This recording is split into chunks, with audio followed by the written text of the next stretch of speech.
Tsunamis. Chapter 1: Terror in Japan. The people of Japan are familiar with earthquakes, and they should be. For generations, the country has been shaken by quakes of all sizes. In fact, Japan experiences about 20% of the world's largest earthquakes. Almost 100 years ago, a huge quake hit Kanto, a region on the main island of Honshu. It killed more than 140,000 people. Since then, almost 4 dozen major quakes have rocked the nation. Many of these quakes were damaging, killing thousands of people and destroying countless buildings. But none of the natural disasters can compare to the underwater quake that struck on March 11, 2011, about 80 miles (129 kilometers) east of Sendai on Japan's east coast. The quake ranks as one of the world's most powerful earthquakes in the last century. The quake in the ocean was for almost 5 minutes. The earth rattled and rumbled. The quake's force was so strong that experts believe it actually moved the island of Japan 8 feet (2.4 meters). But it was not the brute power of the quake that brought massive devastation to the Sendai region. Instead, it was tsunamis, gigantic ocean waves, that followed. The quake in the ocean was almost as intense as an exploding atomic bomb. The ocean floor was pushed down several feet, hurling billions of cubic yards of water out of the place for hundreds of miles. Boaters out on the ocean probably never noticed the slight bump of the tsunami wave as it rolled beneath them. Traveling at nearly the speed of a jet plane, the water raced toward Japan. Warnings to the people were made only 15 minutes before the wave hit shore. But those who lived along Japan's coast already knew what was about to happen. They had felt the quake. They had seen the beaches suddenly empty of water as it was drawn back from the shoreline, leaving fish flopping on the wet sand. Tourists, however, were fascinated and curious at the ocean's sudden disappearance. Many flocked to the shore to take photographs. For some, it would be their last moments of life. Suddenly, an enormous roaring sound came from the ocean. Astonished onlookers couldn't believe their eyes. A giant wall of water was growing bigger and louder with each passing second, and heading straight for the shore. People panicked. They frantically searched for a strong object to grab onto. Many ran to find higher ground. When the tsunami finally made landfall, the wall of water was more than 33 feet, 10 meters high, or taller than a 3-story building. Oh my goodness! It destroyed everything in its path. Just imagine a 3-story building compared to a tsunami that's too big. Real-world math challenge. Living in Japan requires getting accustomed to earthquakes. Up to 2,000 quakes are felt each year. What is the average number of quakes per day? Per month? So just need to take the 2,000 quakes divided to 365 and per month divided for 12. And you will get your answer. But now I don't have the calculator with me, so I can't do that for you. Just do it yourself. It's basically like 100 tanks coming across you, explained oceanographer Philip Florich. Even though it's a fluid, it operates like a solid hammer. Water poured through Sendai. It toppled buildings, tossed cars and trucks, and killed many people. Tsunami warnings were issued in many other parts of the world, including South America, Canada, Alaska, and Oregon. Wave after wave spread across hundreds of miles of ocean waters.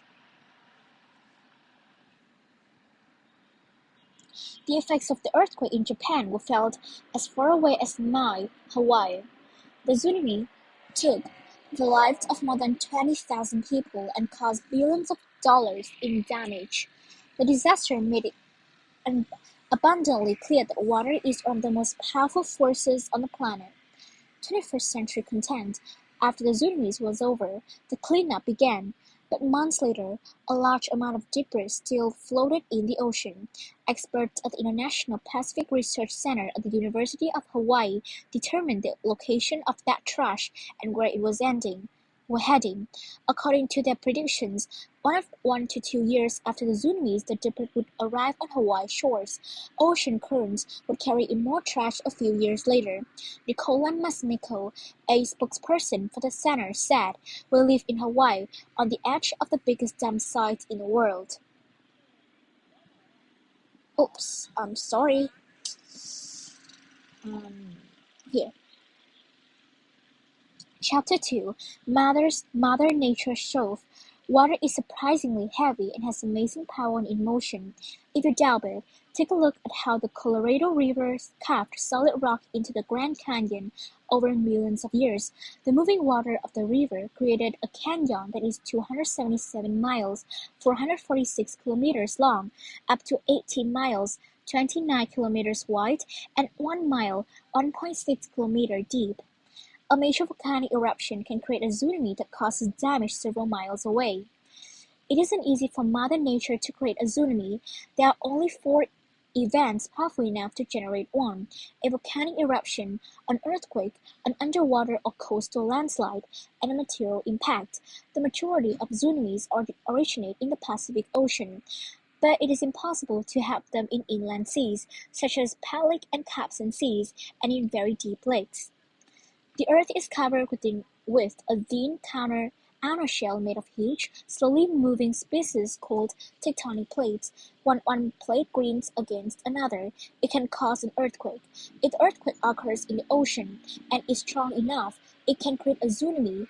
The quake literally shoves the water, which begins moving at amazing speeds of up to 700 miles, 1,127 kilometers per hour. When the wave reaches the shore, the water on the bottom slows down because of friction. The water higher up is still moving quickly and piles up, creating a wall of water that can flatten trees, houses, and buildings. Real-world math challenge: 1 cubic foot of water weighs 62.42 pounds. How much does 1 cubic yard of water weigh? Hint: 1 cubic yard is equal to 27 cubic feet. The word tsunami is a Japanese word meaning harbor wave. A tsunami is often called a tidal wave, but that is inaccurate. Tsunamis have nothing to do with regular ocean tides. Normal waves are created by wind blowing across the surface of the water, not by force rising from the ocean floor. In addition, natural disasters such as hurricanes and tornadoes have seasons when they are most likely to occur, but tsunamis can happen anytime. A tsunami is not a single, giant wave. It is a series of waves, sometimes referred to as a wave train. After the first wave hits shore, more are likely to follow. Sometimes a second wave arrives only minutes later. Other times, it can take up to an hour for the next wave to strike. Furthermore, the first wave is not always the largest one. Often, the third or fourth wave does the most damage. Tsunamis don't simply make landfall and stop. Waves often keep rolling until they slam into the next obstacle in the path, typically another piece of land. After Japan was hit, Hawaii prepared for a strike as well. Tsunamis can also rush up rivers. In many ways, they feel like an unstoppable force, but eventually, the water does slow down and stop. Then the hard work of helping survivors and dealing with the devastation begins. Learning and innovation skills. A group of mathematicians at England's Newcastle University are trying to create a formula to predict tsunamis. They believe the key is in the shape of the first wave, while it's still out in the deep water. Researchers believe that finding out more about the initial wave will help determine where waves might hit and how destructive they might be. With this information, advance warnings can issue to residents of an area that would give them time to find shelter and could save their lives. Chapter 3: Do the Math, History's Lessons. Until recently, tsunamis were rarely in the news or the focus of scientific study. That changed on December 26, 2004. Deep within the Indian Ocean, a massive earthquake struck when the India tectonic plate slid under the Burma tectonic plate. Trillions of tons of rock were moved in the process, causing the Earth to actually shudder under the Shifting weight, the quake lasted almost 10 minutes and contained the force of 23,000 atomic bomb explosions. A killer tsunami was born. In a matter of hours, 11 different countries along the Indian Ocean were hit with huge waves. Reports varied, but some waves were rumored to be as high as 30 feet, 9 meters. One of the hardest hit areas was Sumatra,